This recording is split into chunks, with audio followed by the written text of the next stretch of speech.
And Shireen Auntie, you were asking me about my being inducted to the Supreme Court of the United States Bar, so I kept the certificate to show you. Oh, it's going to go in my office. Mashallah. So this happened last month. I'm so honored. Heartiest congratulations. It's such a blessing from God. Please. And thank you for asking about it and caring.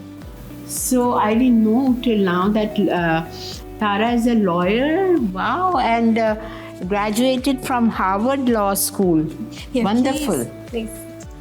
Wonderful. But you're always asking what I'm up to, and you ask to see these things. So thank you so much. So aren't you practicing law? No, now I do primarily the family business, philanthropy, the asset management, and serving on boards, because I think it's so important to give back to the nation.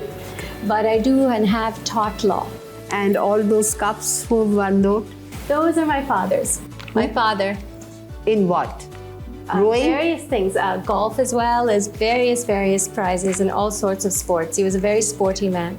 He was a wonderful person. Tara's father, Rafiq Dawood, I've met him many times at dinners, and he was a wonderful soul, and even her mother. Mashallah. Thank you. And I'll just be a minute. We'll arrange your water and some chai, and I will change my clothes so we can cook. Okay, sure. Thank you. Welcome. Okay, please be very comfortable. Yeah, thank you.